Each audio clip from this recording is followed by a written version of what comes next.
হরে কৃষ্ণ বন্ধুরা, সবাই কেমন আছো? আশা করি ভালো আছো। তো আজকে আমি তোমাদের সাথে একটা ছোট্ট গল্প শেয়ার করব, যেটা শুনলে তোমরা লোকের কথা গায়ে মাখার আগে 10 বার নয়, 100 বার ভাববে। তো আশা করি তোমরা আমার সাথে থাকবে। তো শুনে নাও সেই গল্পটা। একজন ব্যক্তি তার স্ত্রী এবং তার পোষা গাধাকে নিয়ে একটা জায়গায় যাচ্ছিল। তার গন্তব্যে যাচ্ছিল। তো তিনজনেই হেঁটে যাচ্ছিল, মানে ওই যে ব্যক্তিটা, তার স্ত্রী আর গাধাটা। তো কিছুটা পথ যাওয়ার পর কিছু মানুষ তাদের দেখে খুবই হাসাহাসি করতে লাগলো, কারণ সেই মানুষগুলোর খুব সমস্যা হচ্ছিল। সমস্যাটা কোথায়? নাকি তারা তিনজনই হেঁটে যাচ্ছিল। তো লোকগুলো কি বলতে লাগলো যে দেখো দেখো, এরা কেমন বোকা, একটা গাধা থাকতে দুজনেই হেঁটে হেঁটে যাচ্ছে। সত্যি এদের মতো বোকা কেউ নেই। তো সেই ব্যক্তিটি ভাবলো, ঠিকই তো, গাধাটা থাকতে আমরা হেঁটে যাচ্ছি।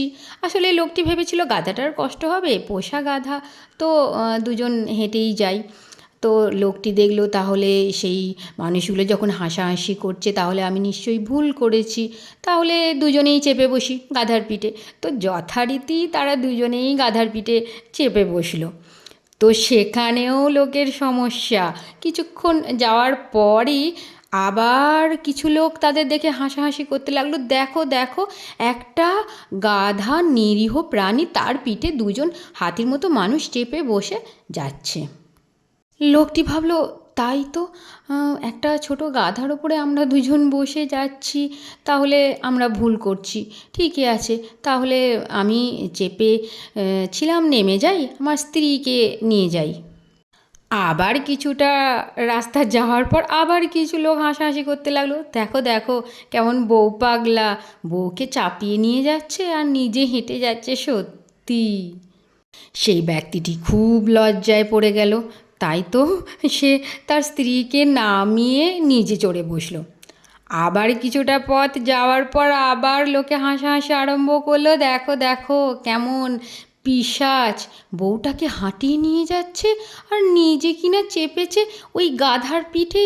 সত্যি এরকম মানুষও আছে পৃথিবীতে। এই কথা শুনে মানুষটি আবার খুব কষ্ট পেল।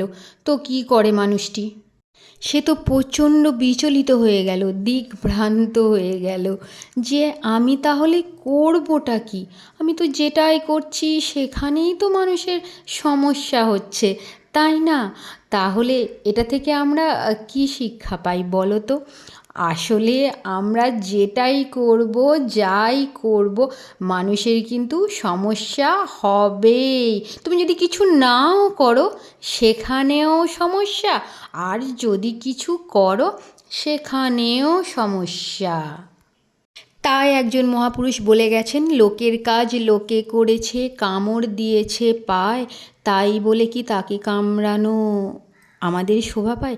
যদিও এটা কোন মনীষী বলে গেছেন সেটা আমাকে জিজ্ঞাসা করো না, আমি সেটা বলবো না বা বলতেও পারবো না। ঠিক আছে, ধন্যবাদ যারা আমার এই গল্পটা শুনেছো, বা যারা শোনোনি তাদেরকেও সকলকে আমার অসংখ্য ধন্যবাদ। সবাই খুব ভালো থেকো।